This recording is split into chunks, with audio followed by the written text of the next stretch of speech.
नमो अरिहन्ताणं नमो सिद्धाणं नमो आयर्याणं नमो वज्झायाणं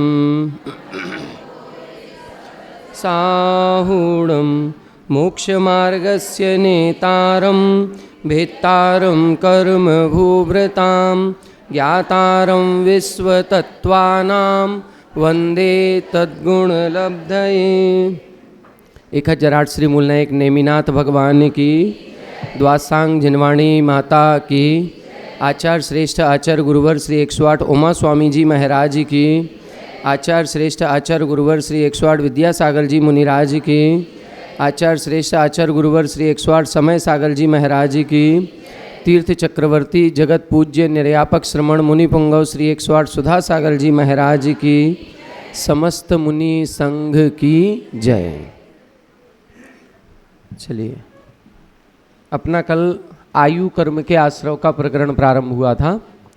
आयु कर्म के आश्रव में अपन ने कुछ विशेषताएं समझी थी कि आयु कर्म का आश्रव जीवन में एक बार ही होता है और जो आयु कर्म बंध जाता है वो फिर बदलता नहीं है, फिर उसमें जाना ही पड़ता है।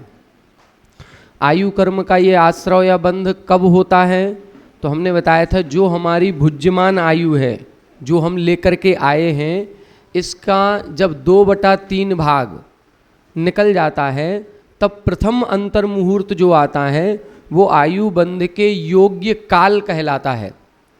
उसमें हो सकता है हो जाए, कोई जरूरी नहीं है, क्योंकि जब अपन अभी लेस्या मार्गणा पढ़ रहे हैं, उस लेस्या मार्गणा में एक प्रसंग दिया गया है कि लेस्या के भी मध्यम अंश के परिणाम होते हैं। उन्हीं मध्यम अंश के परिणाम होने पर ही आयु बंध होता है।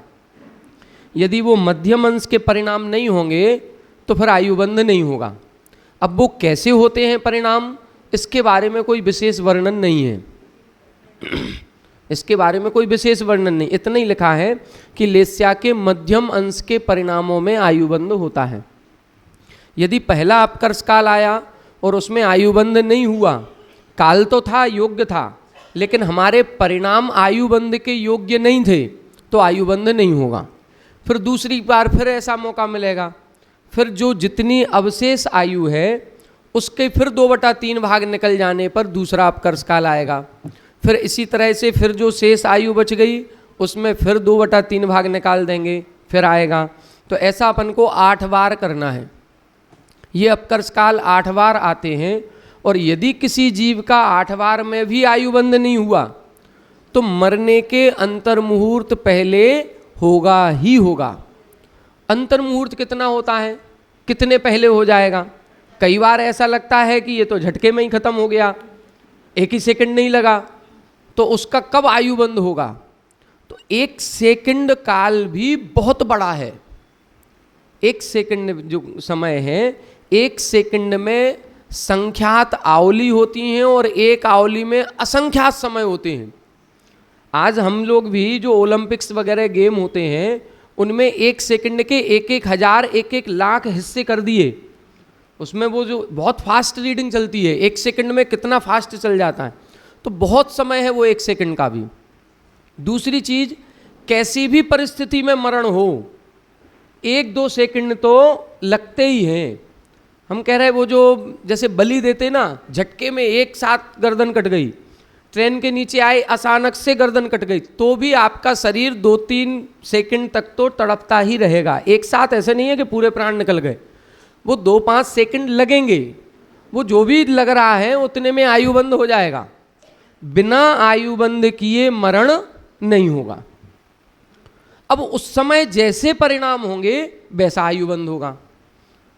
इसका मतलब यह है कि 8 अपकर्ष कालों में हो सकता है, और यदि किसी कारण से नहीं हुआ तो मरण समय के परिणाम संभालने की जरूरत है। इसीलिए हमारे यहाँ समाधि मरण की बात कही गई। हमारे यहाँ क्या है, जन्म की बात नहीं है, जन्म को नहीं सुधारना है, मरण को सुधारना है। मरण को सुधारने के लिए ही ये इतनी साधना की जाती है।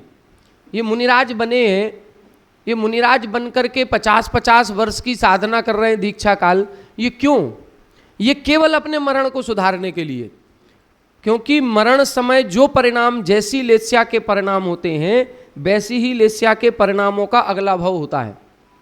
यदि हमें अपना अगला भाव अच्छा करना है तो हमें यहाँ अपने परिणाम सुधारने होंगे। पता नहीं मरण कब हो जाए, तो जिस समय मरण अचानक से मान लो आ गया तो क्या अचानक से अपने बहुत शुभ परिणाम हो जाएंगे? यदि हम प्रतिदिन अशुभ परिणाम करते हैं या हमारे शुभ परिणाम कभी कभी होते हैं, हम मंदिर जाते हैं तो थोड़ी देर शुभ परिणाम होते हैं, या कभी प्रवचन सुन रहे हो तो शुभ परिणाम हो गए, बाकी समय इतने शुभ नहीं हो पाते। यदि बाकी समय में मरण हुआ तो क्या होगा? बाकी समय में मंदिर में मरण हुआ तो चलो हम कहेंगे कि अरे जाप देते देते मरण हो गया, कितना अच्छा मरण हुआ। मंदिर में पूजन करते करते मरण हुआ, कोई बात नहीं, अच्छा मरण मान लिया।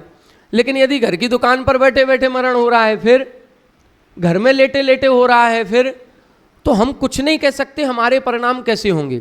इसीलिए ये कहा जाता है कि अपने परिणामों को हमेशा संभाल के रखो।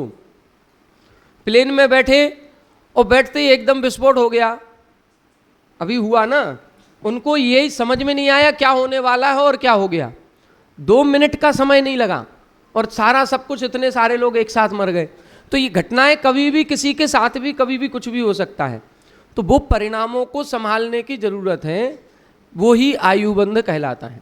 इसीलिए आयुबंध को ज़्यादा प्रमुखता दी जाती है, क्योंकि आयुबंध जो हो गया उस आयु में जाना ही पड़ेगा। आज मान लो हमने दुखी हो गए किसी कारण से, तो हमने असाता वेदनी बांध लिया, लेकिन इस असाता वेदनी को हम भक्ति करेंगे, पूजन करेंगे तो इस असाता को बदल के साता में परिवर्तित कर सकते हैं।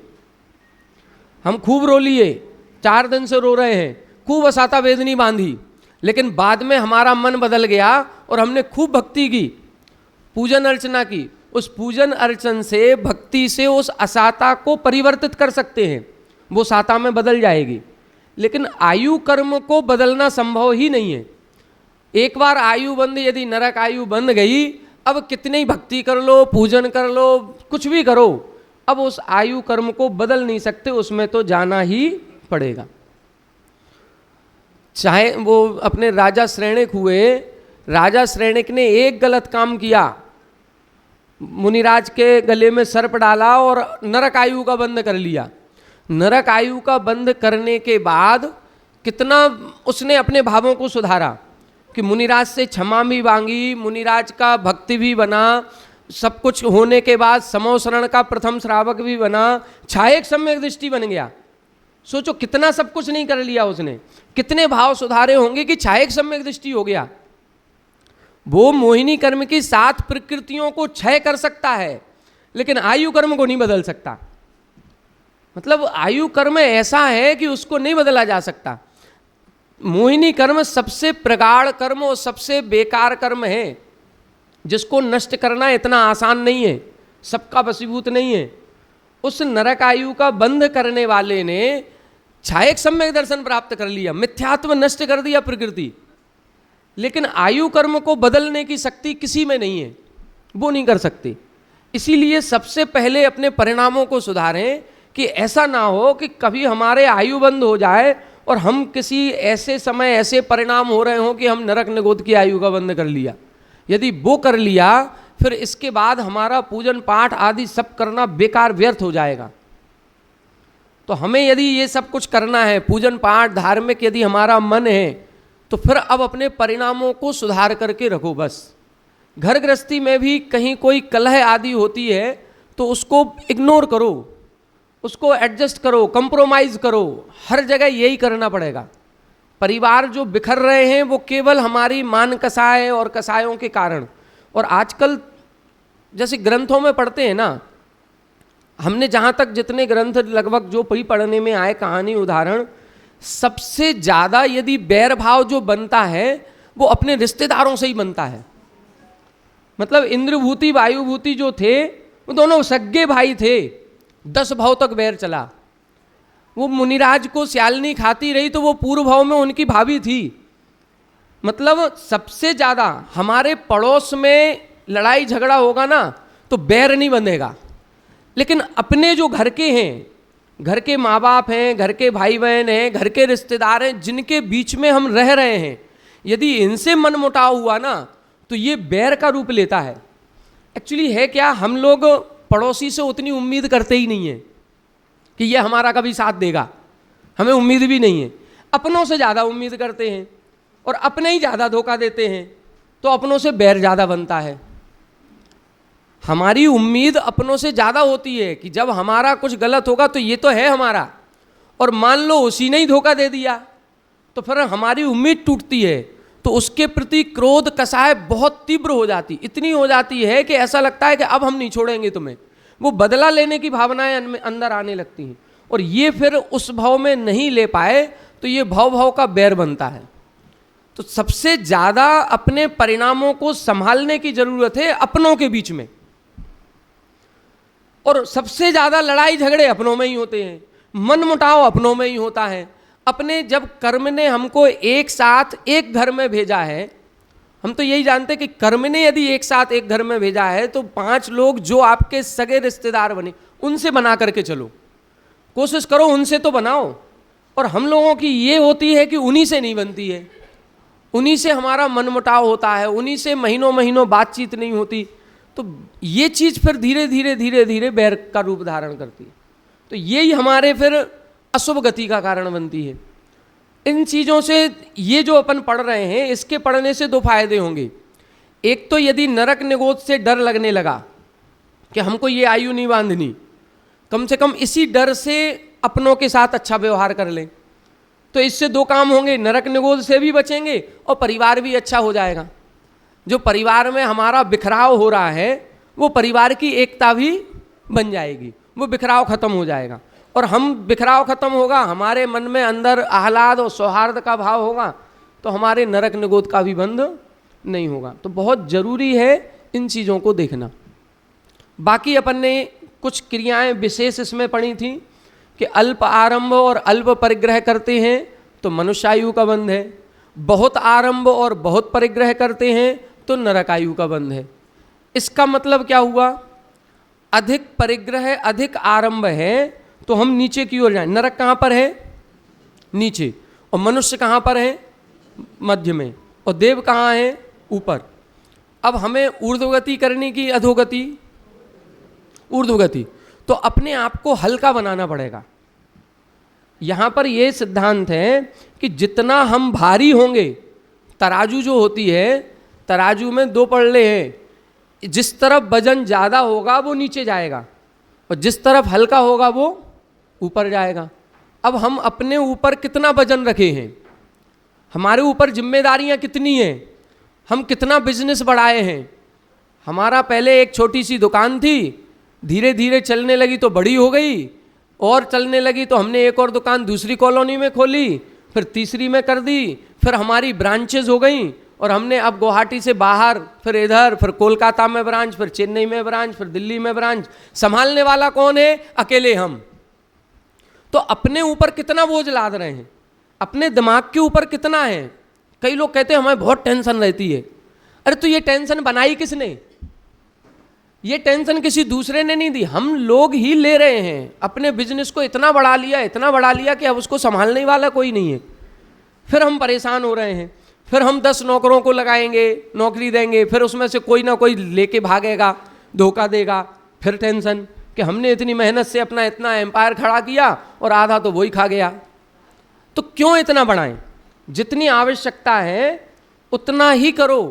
अपने दिमाग को हल्का रखो, अपने दिमाग को हल्का रखो और अपने अंदर के भावों को हल्का रखो। जितने हल्के रहेंगे उतना ऊपर ऊपर गति करेंगे। 2 चीज़ें अपन को मिल गई, बहुत आरंभ बहुत परिग्रह, मतलब भारीपन रहेगा तो नीचे जाएंगे। अब नीचे में भी जितना जो ज़्यादा करेगा वो उतना नीचे जाएगा। 7वें नरक वाला सबसे ज़्यादा जो बहिरंग परिग्रह करेगा ये, वो 7वें में जाएगा। उससे जो कम करेगा वो थोड़ा 6वें में चला जाएगा। उससे कम जो और करेगा वो 5वें में जाएगा। बस ये सारी स्थिति बनेगी। जैसे जैसे कम करते करते करते करते जहाँ संतुष्टि आ गई कि ठीक बस हम इतना ही रखेंगे, एक परिमाण जहाँ बन जाएगा, वो परिमाण बन गया, उसी को बोलते अल्प आरंभ अल्प परिग्रह। अल्प की कोई सीमा नहीं है कि हम 2 जोड़ी कपड़े रहेंगे तो ही अल्प कहलाएगा, या हम 100 जोड़ी रखेंगे तो ये बहु हो जाएगा। कहीं कोई संख्या नहीं दी है। अल्प का मतलब है हमारे मन में संतुष्टि कहाँ है। अल्प का मतलब संतुष्टि। एक चक्रवर्ती की मान लो पटरानी है, तो उस पटरानी के पास कितने कपड़े होते होंगे? सोचो जरा। वो चक्रवर्ती की पटरानी है, उसके पास 84 खंड का महल है, तो उसके पास कितने तो कमरे होंगे, कितनी अलमारी होंगी, खूब कपड़े भरे रखे हों। उसको कोई ऐसा वो नहीं है, वो उस पद पे है, वो पटरानी है, वो रानी है, उसके पास रहेंगे वो कपड़े। उसको वो परिग्रह का परिमाण करे कि हम तो 5000 साड़ियाँ रखेंगे, उसने 5000 साड़ी का लिया, और हम अपना एक नियम ले रहे हैं कि हम 50 साड़ी रखेंगे, इससे ज़्यादा नहीं रखेंगे। वो भी पंचम गुण स्थानवर्ती और हम भी पंचम गुण स्थानवर्ती। वो भी अणुवृत्ति कहलाएगी, हम भी अणुवृत्ति कहलाएंगे। कोई अंतर नहीं आएगा। क्यों अंतर नहीं आ रहा? वो 5000 लिए तो बहुआरंभ नहीं कहलाएगा, और हम 50 रखे तो अल्पारंभ नहीं कहलाएगा। नहीं, उसका भी अल्प कहलाएगा, क्योंकि उसने सीमा बांध ली। वो चाहे तो 50,000 भी रख सकती थी। वो चक्रवर्ती की पटरानी है, वो चाहती तो 50,000 भी रख सकती थी, लेकिन उसने 5,000 की लिमिट कर ली। इसका मतलब है उसने अपनी संतुष्टि बना ली, हमें इससे ज़्यादा नहीं चाहिए। बस हमको हर जगह यही चीज़ देखनी होगी कि हमें इससे ज़्यादा नहीं चाहिए। बस जितना आपने अपनी संतुष्टि बनाई वो ही अल्प परिग्रह कहलाता है। अल्प परिग्रह को मतलब ये नहीं है कि हम 10 रखें, 5 रखें, गिनने लायक रखें। नहीं, आप असंख्यात भी रखो तो भी अल्प की श्रेणी में आ सकते हो, लेकिन अनंत का त्याग करो। अनंत का त्याग करके हम असंख्यात पर आ गए तो हम अल्प परिग्रही है। त्याग करो, बस कहीं ना कहीं लिमिट बनाओ। हमारी लिमिट बननी चाहिए। लिमिट यदि नहीं है तो हम भी बहुत आरंभ परिग्रह की श्रेणी में आएंगे, और लिमिट बन गई तो हम अल्प आरंभ परिग्रही हैं। तो अपनी लिमिट बनाना है, सोचो कितना रखना है, बस उससे ज़्यादा नहीं जाना है। वो संतुष्टि, इसीलिए त्याग पूर्वक मरण कहा जाता है। समाधि मरण कोई अलग चीज़ नहीं है। समाधि मरण भी यही चीज़ है कि हम चारों प्रकार के आहार जल का त्याग करके मर रहे हैं। त्याग का मतलब क्या? भावना ये है कि हमने बहुत खा लिया, अब नहीं खाना है। हमने बहुत पी लिया, अब नहीं पीना है। हमने बहुत पहन लिया, अब हम कोई कपड़े नहीं पहनेंगे। मतलब ये पूर्ण संतुष्टि के साथ मर रहा है, तृप्त होकर के मर रहा है। और जहाँ अतृप्त होकर के आत्मा मरेगी, अभी भी खाने की इच्छा है और बीच में मरण हो गया, तो वो अतृप्त आत्मा कहलाएगी। अब वो फिर ऐसी ही पर्यायों में जाएगी। हमें तृप्त होकर के, समाधि मरण और कुछ भी नहीं है, उसके पीछे यही है कि हम 5 इंद्रियों के विषयों से संतुष्टि को प्राप्त हुए। और वो संतुष्टि के लिए ही परिग्रह परिमाण व्रत कहा गया। तो जो परिग्रह का परिमाण कर लेता है वो कहाँ आ जाएगा? अब मनुष्य में, मध्यलोक में। अब इसके ऊपर त्याग करना पड़ेगा। जो परिमाण हमने किया था कि हमें 100 की आवश्यकता है, ये हमारी आवश्यकता है, तो ये 100 यदि हम रखते हैं तो हम मनुष्य बनेंगे। और 100 की आवश्यकता है, अब हम नियम ले रहे हैं कि हम 80 रखेंगे, अब हम 60 रखेंगे, अब हम 50 रखेंगे, अब हम 40 रखेंगे। अब उसमें से कम करते जा रहे हो तो ये त्याग तपस्या कहलाएगी। अभी तपस्या नहीं थी, अभी तो 100 की आवश्यकता थी और 100 थे हमारे पास, तो अभी तो हमने केवल अपनी लिमिट बनाई थी। अब लिमिट में भी कम करो। जो लिमिट बनाई है उसमें भी हमारे पास हमने 100 का नियम ले लिया कि हम जीवन भर 100 से ज़्यादा नहीं रखेंगे, और अलमारी में 100 है। अब 10 लक्षण पर्व आए हैं, 10 लक्षण पर्व में 10 साड़ी निकाल करके अलग रख ली। अब इन 10 दिनों में तो हम ये 10 ही पहनेंगे, इससे अलावा नहीं पहनना। और हम लोगों के साथ उल्टा है कि पर्व के दिनों के लिए नई साड़ियाँ खरीदते हैं। पर्व आ रहे हैं, पर्व आएंगे तो मंदिर में जाएंगे 4 बार, 4 बार जाएंगे तो 4 बार पहनना है, तो 10 दिन में 40 बार पहनना है, तो 40 साड़ी नहीं चाहिए। हम लोगों की उल्टी सोच है। मतलब हम लोग पर्व के दिन आते हैं तो पर्व के दिनों के लिए भी नया कपड़ा खरीद रहे हैं।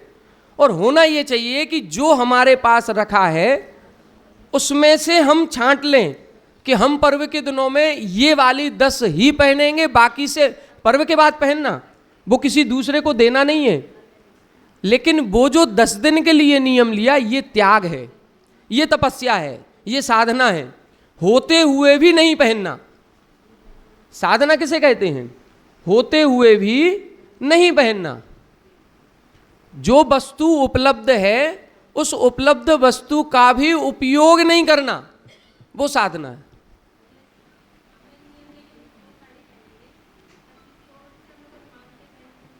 दोष है और क्या। देखो बहुत अच्छा प्रश्न है। हमारा 100 साड़ी का नियम है और हम 100 से ज़्यादा रखते भी नहीं है, लेकिन ज़रूरत पड़ती है तो कभी देवरानी से ले ली 2 साड़ी, कभी जेठानी की पहन ली, कभी ननद की पहन ली, तो फिर क्या मतलब निकला। फिर तो उसके पास यदि 500 हैं और 500 में से आपने 2 लिए छांट कर गई, ये वाली अच्छी लग रही, तो वो 500 भी आपकी मानी जाएंगी और क्या। और अरे 2 छांट करके पहनी ना। आज मान लो हमारे 100 का नियम था और 100 हमारे पास हैं, 100 नहीं है चलो 98 हैं, 2 कम हैं, और आपको 2 और चाहिए, आज किसी फंक्शन में जाना है, और आपने कहा देवरानी से कि आपके पास कोई अच्छी सी साड़ी हो तो बताओ, और देवरानी कहा कि आ जाओ अलमारी में से देख लो जो आपको चाहिए। उसने क्या कहा, जो आपको चाहिए वो दे दो। और यदि आप छांटने लग गए तो अब आपका स्वामित्व पूरी उसकी 500 है तो 500 का माना जाएगा। क्यों नहीं माना जाएगा? क्योंकि आप स्वतंत्र हो गए ना उससे लेने के लिए। यदि वो कोई भी अपनी पसंद की 2 ले आए कि ये है, और फिर आपने ले ली तो फिर भी 2 तक ही है, लेकिन आपने अपने मन से उसकी पूरी में से छांट करके अरे ये वाली नहीं, ये ज़्यादा अच्छी लग रही है, इसका मतलब आपका स्वामित्व सब में हो गया ना। आपकी जो इच्छा होगी वो उठाओगे। तो ये बहुत बड़ा, ये तो परिग्रह का परिमाण कहाँ रहा, वो नहीं कहलाएगा।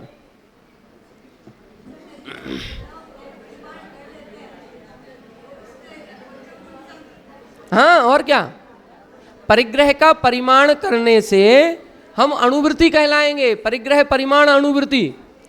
हालांकि पंचम गुण स्थान करने के लिए पूरे 12 व्रत लेने पड़ेंगे, अकेले एक व्रत से नहीं होगा, पूरे 12 व्रत लें, और भी जो व्रत हैं उनकी एक अपनी चर्या बनाएंगे तो बन जाएगा पंचम गुण स्थान। चलो अब दूसरी चीज हम ये बता रहे थे कि अपने पर्व आए तो हमने उसको कम किया, वो अपना क्या कहलाएगा, त्याग तपस्या साधना कहलाती है। जो उपलब्ध सामग्री हमारे पास है और जब उस उपलब्ध सामग्री को भी भोगने की इच्छा नहीं होती है तब हम साधक कहलाते हैं। उपलब्ध सामग्री को भी भोगने की इच्छा नहीं होती है तब साधक या साधना कहलाती है। ये कहा जाता है, इष्टोपदेश आपने पढ़ा होगा, उसमें एक लिखा है, यथा यथा समायाति संवित्तौ तत्वमुत्तमम तथा तथा न रोचन्ते विषयाः सुलभा अपि। और यथा यथा न रोचन्ते विषया सुलभा अपि तथा तथा समायाति संवित्तौ तत्वमुत्तमम। 2 बार श्लोक लिखा, ये एक बार नहीं 2 बार, दोनों बार उलट पलट के लिखा। अंतर केवल इतना ही है, जैसे जैसे सुलभ विषय रुचिकर नहीं लगते, सुलभ विषय रुचिकर नहीं लगते, वैसे वैसे समझ लेना आत्म तत्व की ओर रुचि बढ़ रही है। ये थर्मामीटर दिया बहुत अच्छा।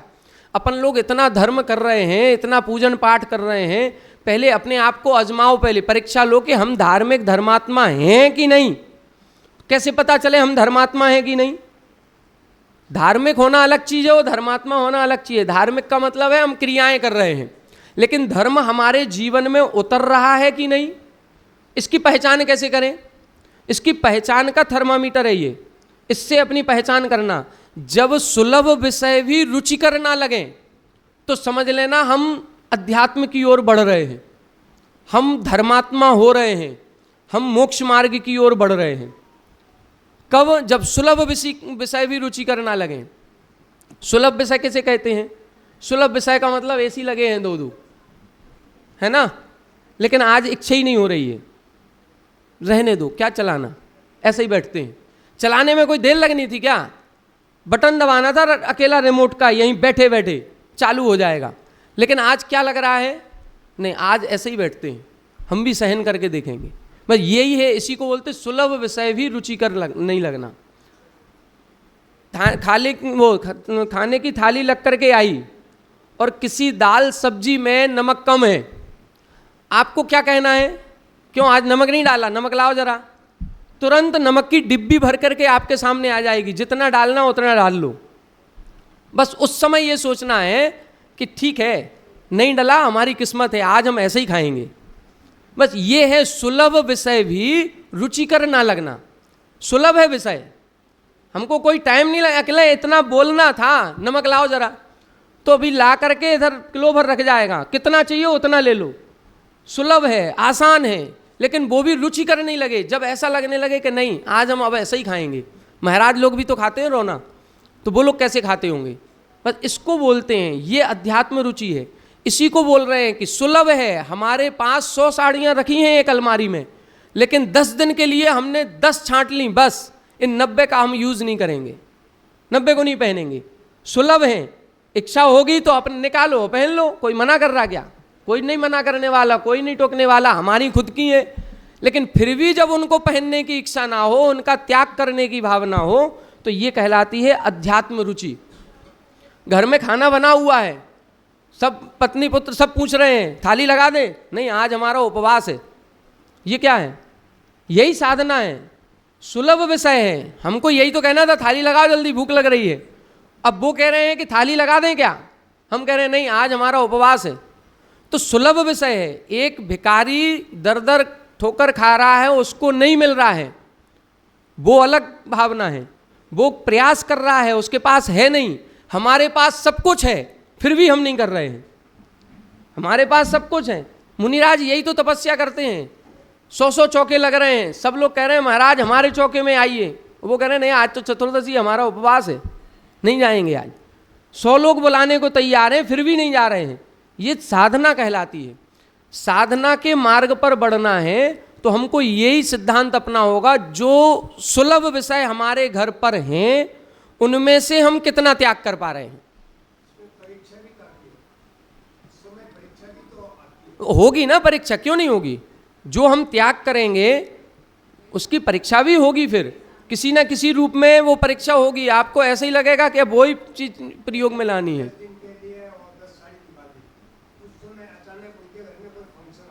हाँ तो फिर वही 10 पहननी पड़ेंगी।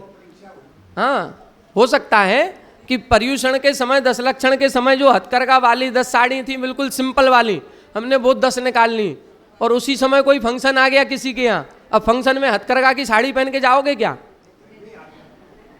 सोचने वाली बात। हथकरघा वाली जो प्लेन साड़ी है किसी फंक्शन में पहन के जाएंगे क्या?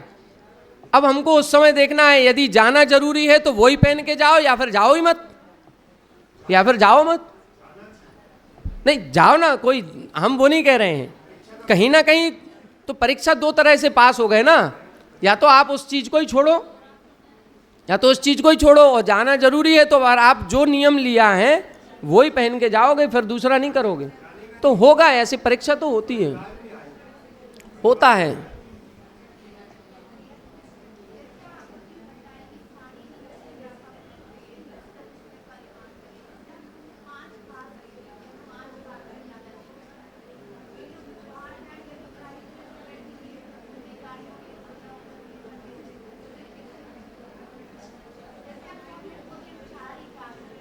देखो ऐसा है, देखो आपका प्रश्न है, समझे उस प्रश्न को।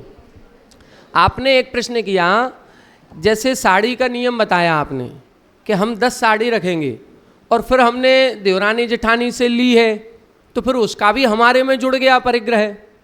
अब हमने एक नियम लिया कि हम अपने घर पर 5 गाड़ियाँ रखेंगे, 5 कार रखेंगे, हमारे 5 कार हैं। लेकिन अब हम कहीं बाहर गए और अब हमने वहाँ पर कोई ओला या ओवर बुक कर लिया, तो अब हम तो दूसरे की गाड़ी में बैठ गए, तो वो उसमें भी क्या दोष लगेगा? आप ये बताओ, जो दूसरे की गाड़ी है उसमें आपका स्वामित्व आया क्या? बस वो हम रेंट पर बैठे हैं, हम बैठे, किराया दिया, उतर गए, अब हमें उससे कोई मतलब नहीं है। लेकिन यहाँ यदि मान लो आपने देवरानी की साड़ी ली, और साड़ी लेने के बाद आपने उस पर प्रेस की और जल गई, अब आपके मन में क्या भाव आएगा? उसको वापस करना है ना, तो अब आप क्या जली हुई वापस करोगे? फिर आपको एक टेंशन बढ़ेगी कि नहीं? वो टेंशन बढ़ेगी, अरे हमने उनसे साड़ी मांगी थी और ये इसमें कील में फंस करके फट गई, अब आपको दूसरी खरीद के देनी पड़ेगी। यदि आपका व्यवहार बहुत अच्छा होगा तो वो कहेगी कोई बात नहीं भाभी, क्योंकि वो भी आपकी पहनेगी 4 बार, वो तो सब चलेगा ना व्यवहार। उसको भी एक बार की छूट मिल गई है कि एक आध बार उसके साथ भी यदि वो ऐसा हो जाएगा तो अब कोई बात नहीं, वो तो सब व्यवहार है। लेकिन यदि मान लो आपका व्यवहार नहीं है तो आपको नई ला करके देनी पड़ेगी। लेकिन आप किसी की कार में बैठे हो और उसकी कार का कहीं कोई दूसरे की गाड़ी में ठुक जाए, एक्सीडेंट हो जाए, उसकी लाइट फूट गई, आप कुछ देंगे क्या उसको? कुछ नहीं। हम तो भाई सीट पे बैठे हैं, ड्राइवर तो आप हो, आपकी गाड़ी आपने भिड़ाई है, आप जानो, आपका काम जाने क्या नुकसान हुआ। बस ये चीज़ देख, जहाँ नुकसान की भरपाई हमको करनी पड़े, जहाँ नुकसान की भरपाई हम करेंगे टेंशन बढ़ेगी, वहाँ परिग्रह का दोष आ जाएगा। और जहाँ नुकसान की भरपाई हमको करनी नहीं, जहाँ नुकसान दूसरे का ही हो रहा है, इसका मतलब आपका ममत्व है ही नहीं। जब ममत्व नहीं है तो परिग्रह का दोष नहीं आएगा। ऐसे तो पर हम ट्रेन में बैठेंगे तो ट्रेन का भी दोष लगेगा क्या हमारा? नहीं, ट्रेन का दोष हमारा थोड़ी है। फिर ऐसा नहीं होता, ये पब्लिक ट्रांसपोर्ट है, ये तो उन्होंने चलाई है आपको सुविधा देने के लिए। हम तो कह रहे हैं कि यदि कहीं किराए से ऐसी साड़ियाँ मिलती हो तो अपनी मत खरीदो। क्यों हम अपना परिग्रह जोड़ें? यदि किराए से साड़ियाँ मिलती हों, और अच्छा एक चीज़ बिल्कुल सही याद आ गया, जो शादी बड़े फंक्शन होते हैं उनमें महंगे महंगे लहंगे किराए पर ही मिलते हैं। जो लाख लाख रुपए के लहंगे हैं, 50-50 हज़ार रुपए के लहंगे हैं, उनका क्या होता है? किराए पर ही लाते हैं। 500 रुपये, 1000 रुपये, 2000 रुपये दिए, एक रात पहने और अगले दिन वापस कर दिए। तो सबसे बढ़िया है, बढ़िया चीज़ है ये तो, उसमें परिग्रह का दोष नहीं है। मात्र 2000 रुपये खर्च किए, पहन करके आ गए, खत्म काम, हमारा काम हो गया। अब वो एक अलग, वो व्यवस्था अलग हो गई, वो तो हमें एक उदाहरण बता, वो किसने पहना था, क्या हुआ, वो एक अलग चीज़ है। हम तो एक उदाहरण बता रहे हैं कि अपना घर का वाहन रखने की आवश्यकता नहीं है। जब अपना पब्लिक ट्रांसपोर्ट इतना चल रहा है तो हम क्यों परिग्रह बांधें? तो सोचना पड़ेगा, थोड़ा सा सोचेंगे तो हर एक चीज़ का उत्तर मिलेगा। हो सकता है हमारे उत्तर में भी अभी कहीं कोई ना कोई कमी हो, और सोचेंगे तो और अच्छा निकलेगा। अभी ये जस्ट आपका प्रश्न आया, जस्ट जो दिमाग में आया तो बता दिया।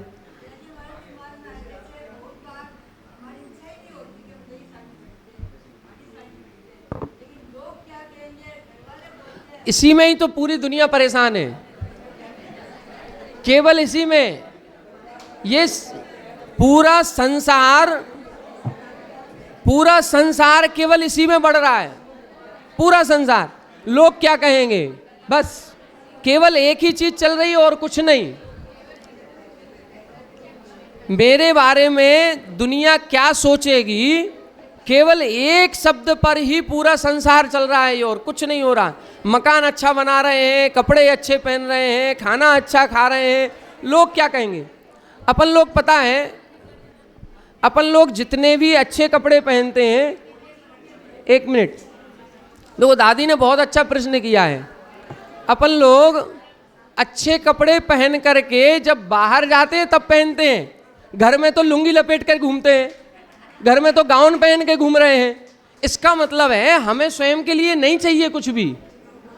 महिलाएं जो घर में रह रही हैं वो गाउन पहन के रह रही हैं 300, 400, 500 की, बाहर जा रहे हैं तो 6000 की साड़ी चाहिए। इसका मतलब है हमारे लिए नहीं चाहिए, लोग क्या कहेंगे, बस इसके लिए। और क्या हो रहा है? नहीं खुली होगी, क्यों? बाहर नहीं गए। वो कह रहे हैं लॉकडाउन जब लगा था 50 दिन हमने अलमारी नहीं खोली, साड़ी निकालने की जरूरत ही नहीं पड़ी, वो 3-4 गाउन थी, बस वही बदलते रहे, हो गया काम। तो ये है घर में घर में पुरुष वर्ग, अपन लोग एक हाफ चड्डा पहन लिए, लुंगी लपेट लिए, दिन भर निकल जाता है। बाहर जाएंगे तब कुछ चाहिए। इसका मतलब ही ये है कि हम बाहर केवल दिखावटी जीवन चल रहा है, संसार पूरा दिखावटी है, केवल दिखावा चल रहा है, दूसरे को दिखाने के लिए है और कुछ नहीं है। चलो ठीक है, सूत्र देखें, छठवां अध्याय पूरा करना है। अगला देखें, मनुष्यायु के आश्रव के कारण लिखा है। परीक्षा के बारे में बता दें। देखो परीक्षा ऐसी है, आपके केवल 17 सूत्र हुए। हम सोच रहे थे, पेपर बना रहे थे अभी, हम सोच रहे हैं आपका कोई, देखो ये जो क्लास पढ़ाई है एक तरह से प्रवचनात्मक हुई है, उसमें आपने एक एक शब्द की व्याख्या बहुत विस्तृत रूप में सुनी है, तो हम भी पेपर नहीं बना पा रहे, हम पूछें क्या। फिर भी हम 2-2 नंबर का एक प्रश्न बनेगा और उस प्रश्न में 4 विकल्प होंगे, ऑप्शन होंगे, उसमें ऑप्शनल होगा एमसीक्यू वाला, बस वो आपको टिक मार्क करना है।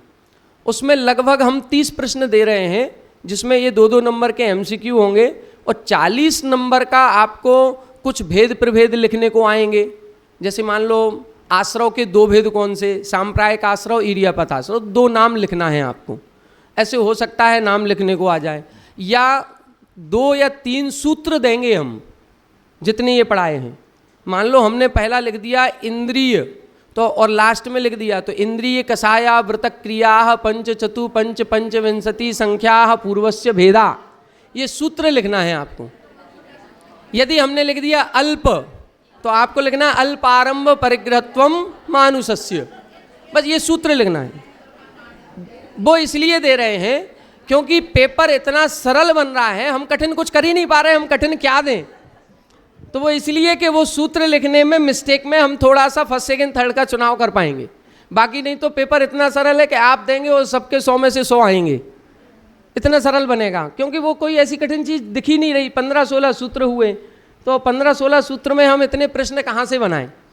अब यदि आप लोग इतने 100-200 लोग पेपर देंगे तो हमें फर्स्ट सेकंड थर्ड तो एक एक को ही देना है, तो वो सूत्र लिखने को हम जरूर देंगे। तो यहाँ तक जितने सूत्र हम पढ़ा देंगे कल तक, उतने सूत्र लिखने को आएंगे, उतने पूरे नहीं आएंगे। हम कोई 3 सूत्र देंगे, 3 में से कोई 2 की पूर्ति करनी है, तो 2 पूरे करने पड़ेंगे। ये भी ध्यान रखना, छोटे छोटे नहीं देंगे, थोड़ा बड़ा सा देंगे। तो बड़े वाले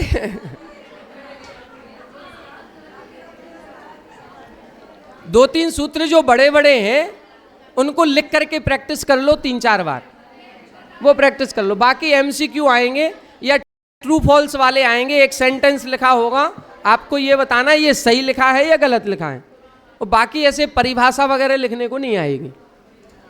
और पेपर सबको देना है, पेपर सबको देना है। ये मत सोचो ये परीक्षा हो रही है, बस ये समझो कि आपने जो पढ़ा है आपको स्वयं आकलन करना है, आपको कितना समझ में आया, बस, और कुछ नहीं। हमें परीक्षा लेने की ज़रूरत नहीं है, आपको अपना आकलन करना है कि एक छोटा सा पेज दे देंगे कि उसमें से आप देखो कि आपको कितना आता है।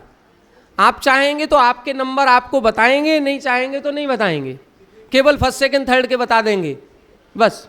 लेकिन आपको अपने आप अंदाज़ा लग जाएगा कि हमने कितना पढ़ा, कितना सीखा, तो सरल बनेगा पेपर। पेपर सबको देना है, और 27 तारीख की शाम को, जो अपनी क्लास का टाइम कल ही है ना 27, हाँ, तो कल शाम को अपन लेंगे। अभी आज की क्लास अपनी ये है, आज शाम की है और कल सुबह की है, ये क्लास लगेंगी, तो शाम की और सुबह की क्लास में और अभी सूत्र हो जाएंगे। तो कल सुबह क्लास रहेगी ना, वही 8:30 बजे से, जैसे 8:30 से होती है। नहीं, यदि आपको संतुष्टि मिलती है तो लीजिए। देखो हमारा कहना यह है, परीक्षा को परीक्षा की दृष्टि से बनाओ, ये आत्मसंतुष्टि के लिए है। यदि आपको 100 नंबर का पेपर है, आपको 80 नंबर का आता है, और आपने 20 नंबर का पूछ करके लिखा है और आप 100 में से 100 ले भी आए, तो आपको क्या आत्मसंतुष्टि होगी? अपने आप लगेगा कि 80 का किया था, ये 20 नंबर तो हमने पूछ के लिखे, वो संतुष्टि नहीं होगी।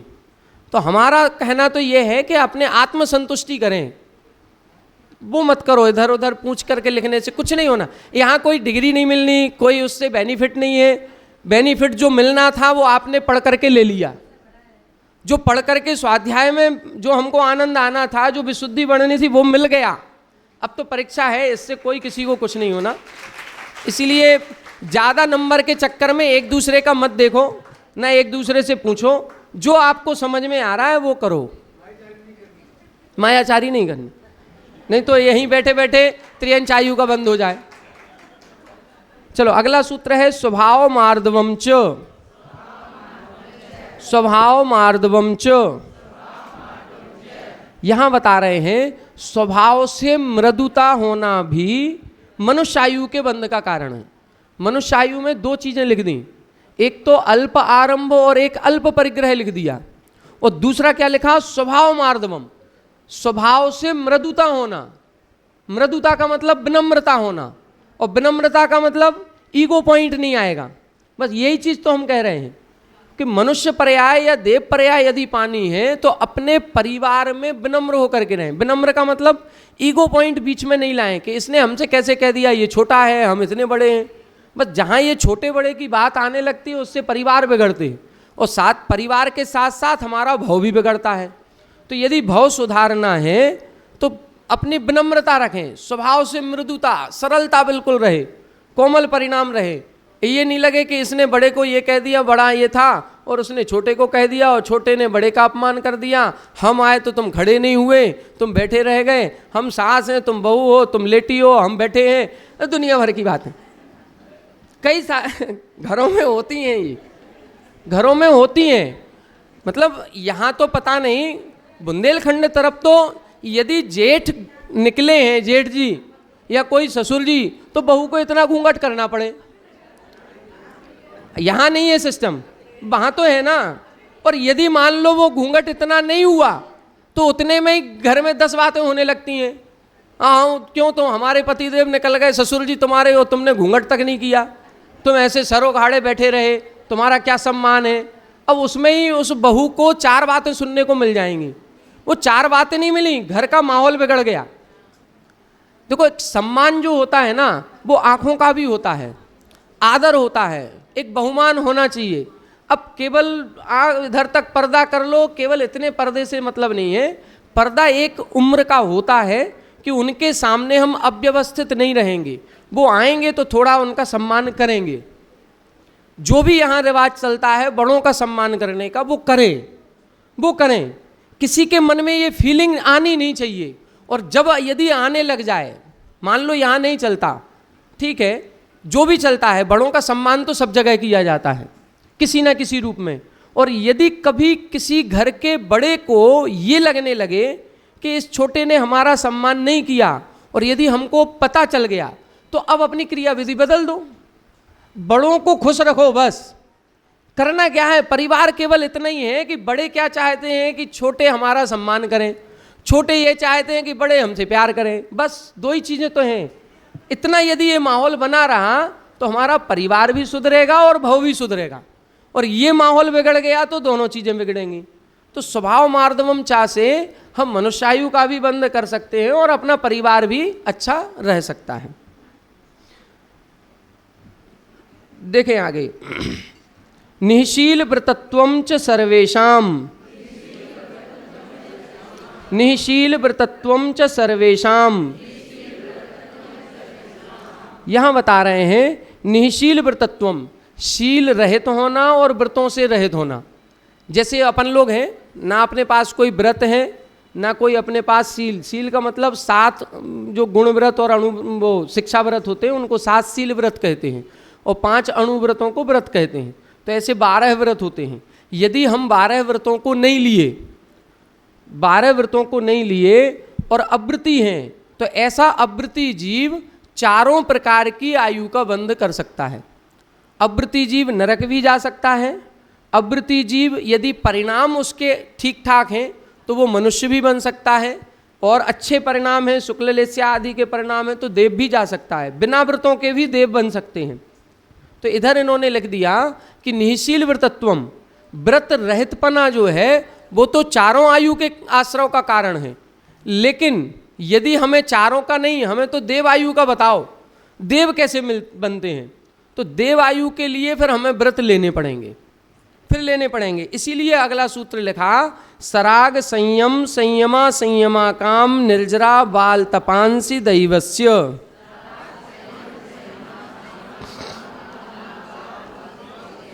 सराग संयम संयमा संयमा काम निर्जरा बाल तपांसी दैवस्य।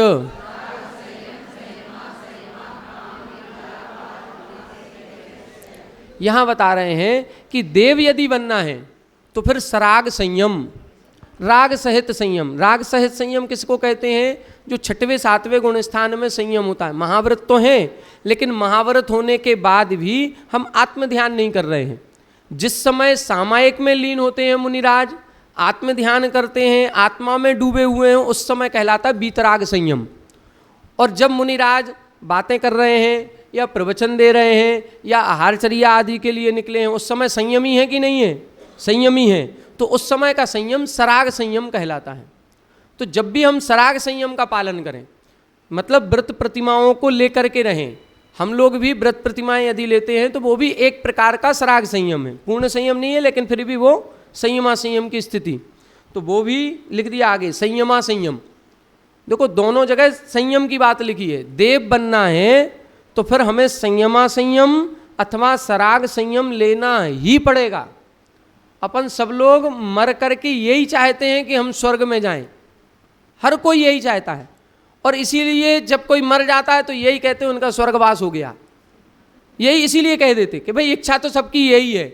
अब कोई नरक में गया हो अपने कर्मों से तो अपन ये नहीं कहते कि इनका नरकवास हो गया, कहने में तो वही आएगा। अब कौन कहाँ गया वो अपने कर्मों से जाएगा, लेकिन सबकी भावना तो वही है ना। यदि भावना है स्वर्ग जाने की और टिकट हम नरक की ले रहे हैं तो फिर क्या होगा? ट्रेन में हम नरक वाली बैठ रहे हैं तो गलत हो जाएगा ना, मार्ग ही बदल गया। चाहते हैं हम इधर जाना और जाएंगे उधर, तो उल्टा हो जाएगा। अब हमें ये देखना है कि यदि हम स्वर्ग में जाना चाहते हैं तो स्वर्ग की ही टिकट कटानी पड़ेगी, स्वर्ग जाने वाली ट्रेन में ही बैठना पड़ेगा तो हम पहुँचेंगे। अब उधर यदि जाना है, देव बनना है, तो हमें व्रतों का पालन करना ही पड़ेगा। सराग संयम, संयमा संयम, अणुव्रत लें, प्रतिमाएं लें, छोटे छोटे नियम लेते रहें, जिससे हमारा ये डिसाइड होता रहे कि अभी आयुबंध नहीं हुआ, और हुआ है तो देव आयु का हुआ है। छोटे छोटे व्रत करते रहें, कभी 64 रद्दी के पूरे हो गए तो अब दूसरे व्रत लेना शुरू कर दो, फिर तीसरे लेना शुरू कर दो। व्रतों पर लिमिट मत लगाओ कि बस कर लिए, बहुत उपवास कर लिए, अब नहीं, करते रहें, कुछ ना कुछ नया करते रहेंगे तो हमारा ये पक्का होता रहेगा कि अभी आयुबंध नहीं हुआ, और हुआ है तो देवायु का हुआ। दूसरा क्या है? अकाम निर्जरा और बाल तप। अकाम निर्जरा और बाल तप, ये दो चीज़ें जो लिखी हैं ये मिथ्या दृष्टि की अपेक्षा लिखी हैं, और सराग संयम और संयमा संयम लिखा है ये सम्यक दृष्टि की अपेक्षा लिखा है। देवों में मिथ्या दृष्टि भी जा सकता है। जैसे मान लो अपन सब हैं, अपन सब अभी 10 लक्षण पर्व आएंगे, और 10 लक्षण पर्व में मान लो 100 लोगों ने उपवास किया, और 100 लोगों ने जो उपवास किया है तो उन 100 में से माना कि 10 लोग मिथ्या दृष्टि दें। मिथ्या दृष्टि का मतलब उनको ज्ञान नहीं है कि हम क्यों कर रहे हैं, बस तुमने किया तो हमने भी कर लिया, वो देख करके किया है या कुछ और भावना से किया है, लेकिन तो वो जो 10 लोग जो मिथ्या दृष्टि थे या जिन्होंने सम्यक अच्छी भावना से नहीं किया, तपस्या उनने भी की है, उनका बाल तप कहलाएगा और हमारा सच्चा तप कहलाएगा। तो ये बाल तप वाला भी देव बन सकता है। इसका मतलब ये हुआ कि हम कैसी भी भावना से त्याग तपस्या करेंगे, देवायु का बंध करेंगे। चाहे बाल तप करें, बाल तप का मतलब अज्ञानी का तप, देखा देखी भी उपवास करते हैं, कुछ छोड़ रहे हैं, तो उसमें भी देवायु का बंध होगा। अंतर क्या आएगा? अंतर ये आएगा कि जिसने बाल तप किया है वो देव बनेगा तो वो भवनवासी, व्यंतर और ज्योतिषी देव बनेगा, और जिसने अच्छी भावना से कर्म निर्जरा की भावना से किया है वो वैमानिक देव बनेगा। वो अंतर आ जाएगा। वैमानिक देव अच्छी क्वालिटी के देव हैं। जैसे मनुष्यों में है, कई प्रकार की जातियां हैं, कुछ नीची जातियां भी हैं, कुछ उच्च जातियां हैं जिनको सम्मान मिलता है, कुछ नीची जातियां हैं कि हम छू जाएं तो हमको नहाना पड़े। तो इस तरह का सब तो होता है। जैसे मनुष्यों में ऐसे देवों में भी है। वैमानिक देवों में भी इस प्रकार के भेद पाए जाते हैं। वैमानिक देवों में कोई जाकर के ऐसा नहीं है कि हम देव बन गए तो सब कुछ मिल गया, और उधर भी सब तरह के होंगे। जैसे अपने यहाँ पर अपन लोग घर के मालिक हैं और हमने 2 लोगों को लगा लिया, अपने घर में मेड लगा ली, काम कर रही है वो, तो यहाँ वो भी तो मनुष्य है और हम भी मनुष्य हैं। वो एक काम कर रही है और एक हम मालिक बन के बैठे हैं। हमने कहा पानी ले आओ, वो गिलास भर के पानी ले आए। तो दोनों में अंतर आ रहा कि नहीं? देवों में भी यही होगा। हम ये मत सोचो कि हम देव बन गए तो बहुत कुछ कर लिया। देव बनने में भी अंतर आएगा। आप कौन से देव बन रहे हो? नौकर चाकर वाले देव बन रहे हो कि अच्छे सेठ जी वाले देव बन रहे हो? उधर भी इंद्र पद मिलेगा तो आप मालिक बन करके बैठोगे और हजारों लाखों देव आपकी सेवा में खड़े रहेंगे। तो वो हजारों लाखों देव जो है ना, उन्होंने भी उपवास किया होगा लेकिन अच्छी भावना से नहीं किया होगा, तो वो देव तो बन गए लेकिन वो नीची क्वालिटी के देव बने। जो अच्छी भावना से करेगा, कर्म निर्जरा की भावना से, वो इंद्र बनेगा। तो साधना के भी कई तरीके हैं, साधना कई सारे लोग कर रहे हैं। अदर धर्म में भी साधना होती है, उधर भी साधु हैं, नागा साधु होते हैं, कहीं कोई और भी होते हैं, वो लोग भी साधना करते हैं, घर छोड़ दिए, कई तरह की तपस्या करते हैं। तो वो भी जो कर रहे हैं उससे देव बन जाएंगे, लेकिन वो इंद्र जैसे महान पद को प्राप्त नहीं करेंगे, वो उच्च कोटि के देव नहीं बनेंगे, वो देव तो बन जाएंगे। तो ये मत सोचो कि देव बहुत अच्छे होते हैं, देवों में भी ये सब भेद पाए जाएंगे, नौकर चाकर है और शेड्यूल कास्ट है और ये है वो है, सब मिलेंगे। उधर भी ऐसे ही होते हैं, उधर भी एक जाति ऐसी हो जाती है जिसको देव लोग, इंद्र लोग अपने महल में प्रवेश नहीं करने देते, बाहर ही रहना, बाहर, जैसे अपने यहाँ होते हैं। तो ऐसा उधर भी है। जब आप चौथा अध्याय पढ़ेंगे तो उसमें आएगा इंद्र सामानिक आदि जो भेद है वो सब कुछ है उधर। तो अकेला ये मत सोचो हम देव बन जाएं, देवों में भी अच्छी क्वालिटी के देव बने, अच्छे वैभवशाली देव बने, तब तो मजा आएगा, नहीं तो क्या मतलब। ठीक है, तो यहां पर क्या लिख दिया, सराग संयम मतलब राग सहित संयम, 12 व्रतों का पालन करना या 5 महाव्रतों का पालन करना, और संयमा संयम का मतलब व्रत प्रतिमाओं को अंगीकार करना। अकाम निर्जरा किसे कहते हैं, अकाम निर्जरा का मतलब है आई हुई विपत्ति को शांत भाव से सहन करना। आई हुई 12 वर्षीय का अनाउंसमेंट करना है कि 12 वर्षीय को फॉर्म जिनको भी भरना हो तो वो भर दो। दूसरी चीज़ क्लास के लिए भी बोल रहा है कि 8:30 से 9:30 बजे तक क्लास लगेगी वहीं पर। कल ना, हाँ कल, ठीक है, क्योंकि सब कुछ लोगों के मन में ये है कि पूजन होगी तो क्लास नहीं होगी। ठीक है, ठीक तो बोली कुछ ठीक है ना। तो अकाम निर्जरा ये है आई हुई विपत्ति को शांत भाव से सहन करना।